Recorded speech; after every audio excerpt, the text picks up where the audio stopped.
Hello hi friends, welcome to mister Patel kit YouTube channel.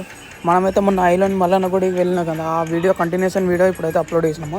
మేమైతే ఇలా కార్లో ఇలా ఎంజాయ్ చేసుకుంటే సరదాగా వెళ్ళినాము. అలా సరదాగా ఫ్రెండ్స్తోని అప్పుడప్పుడు అలా బయటకు వెళ్తే ఆ ఎంజాయ్ వేరే ఉంటుంది. మన ఛానల్ సబ్స్క్రైబ్ చేసుకునే వాళ్ళు సబ్స్క్రైబ్ చేసుకుని వరంగల్కి వెళ్తుంటే వారాహి టిఫిన్ సెంటర్ కనిపించింది. మేమైతే 2 ప్లేట్ల పూరి, 1 ప్లేట్ బోండా తిన్నాము. టేస్ట్ మాత్రం అంత అనిపించలేదు మాకైతే. ఒక ప్లేట్కి వచ్చేసి 40 రూపీస్ పడింది. ఇలా తిని మేము స్టార్ట్ అయిపోయినాము. ఇది వరంగల్ కమాన్. ఇది రింగ్ రోడ్ పైకి వెళ్ళకుండా మనం కిందికి వెళ్ళిపోవాలి. ఇది మెట్టుగుట్ట అంటారు. ఇక్కడ మనకైతే ట్రైన్ వస్తుందని చెప్పి మనకైతే గేట్ క్లోజ్ చేశారు. ఇక మనం ఏం చేయలేము కాబట్టి ఇక్కడైతే మనం కొంచెం అయితే చూసినాము. చూసి ఇట్లా ట్రైన్ వెళ్ళిపోయినాక మనమైతే మళ్ళీ గేట్స్ ఓపెన్ అయినాక మళ్ళీ అయితే మనమైతే ఇలా స్టార్ట్ అయిపోయినాము. మన వీడియోలు చాలామంది చూస్తున్నారు కానీ సబ్స్క్రైబ్ మాత్రం చేయట్లేదు. అలా సబ్స్క్రైబ్ చేసుకోండి.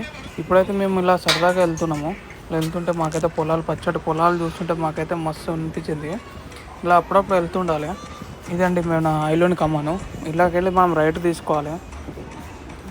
రైట్ తీసుకొని సీదా వెళ్ళిపోతే మనకైతే ఐలోని గుడి ఉంది. ఇదే గుడి మన టెంపుల్. ఎంట్రన్స్ చూసారా ఎంత సూపర్ ఉందో.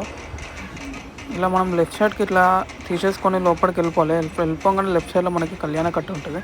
మా వాడు మొక్కు కోసం వచ్చాడు కాబట్టి మేమైతే కళ్యాణ కట్ట కాడ ఆపి మేమైతే టోకెన్ తీసుకొని అయితే మేమైతే లైన్లోకి వెళ్ళినాము. లైన్లోకి ఇప్పుడైతే పబ్లిక్ అయితే ఎవరు లేరు కాబట్టి మేమైతే తీసుకున్నాం. టోకెన్ తీసుకొని ఇట్లా కళ్యాణ కట్టలోకి వెళ్ళినాం. అక్కడ వాళ్ళు 100 రూపీస్ తీసుకుంటారు మళ్ళీ మనకు. దీని కంటిన్యూషన్ వీడియో నెక్స్ట్ వీడియోలో అప్లోడ్ చేస్తాం. ఇలాంటి మోర్ వీడియోస్ కోసం mister Patel kit YouTube channel subscribe చేసుకోండి.